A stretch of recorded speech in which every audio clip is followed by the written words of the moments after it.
paaralan, may isang estudyante na nagngangalang Christian Paul Bulawan na nagmula sa lungsod ng Holy Friday.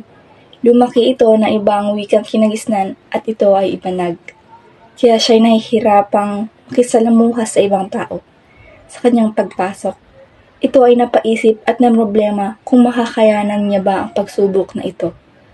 Ating tunghayan ang kwento ni Christian.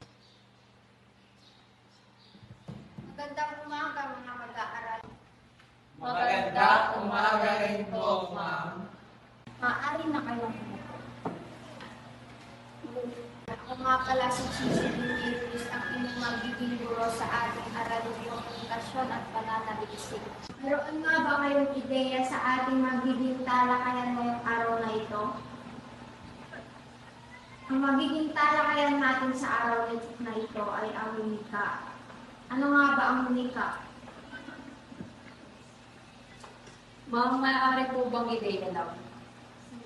Para sa akin, ma'am, ang wika ay ito po ang ginagamit natin sa pang-araw-araw na pakikipag-salamuha sa mga iba't ibang tao. Mahusay. Ano pa? Ano nga ba ang de facto? Yes. De facto, kinalayo mo sa kada agaw o kada takpatuloy. Mr. Bulawan, ano nga ba ang iyong wikang ginamit? Yes. Ito po ay ibanag, na ang ibig sabihin ay ang de facto ang pang-araw-araw na ginagamit sa ating pamumuhay. Bakit nga ba kailangan natin mapag-aralan ang wikang pambansa, ang Filipino, katulad ni Mr. Bulawan, iba na. Ang iba sa atin hindi naiintindihan, katulad ko. Ang iba sa inyo naiintindihan. Kaya kailangan natin itong pag-aralan para maituwid natin ang tuwid na komunikasyon at pagkakaisa sa ating mga Pilipino. Meron ba kayong natutunan sa ating talakayan ngayong araw na ito? Yes.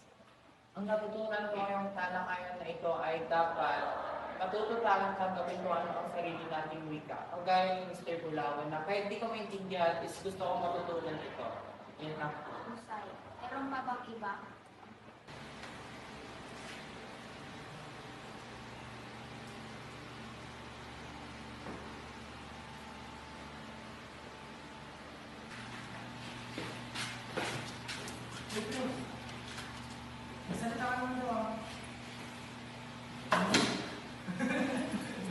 Naiintindihan mo ba kami?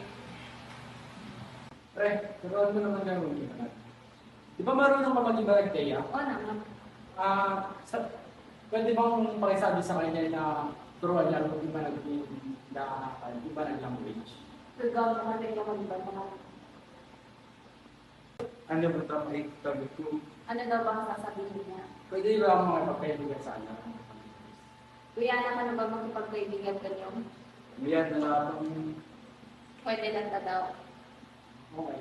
Kaibigan na tayo, pre. Sabihin mo sa kanya. Kaibigan ko natin. Sige, wala ko lang yun. Sige daw, sabi niya. Althea and Jasper, what are you talking about to Mr. Bulawan? Nakikipagkaibigan kasi kami sa kanya. Kasi nga, di ba lately hindi siya nakikipag-interact sa atin. Kaya nakikipag-usap kami sa kanya. Pero translate ko sa iba na para maintindihan niya. Para magkaroon tayo ng komunikasyon. Okay. Can you say to him that I want to be his best friend too? Kaya naman maging best friend mo ba lang kaya? Oo, yan na nga ba? Hindi marami tayo. Pwede daw, wala naman daw masama. So, let's go to the canteen and I will treat you all. Sure! Sawadee? Fresh! Go, Bulawan!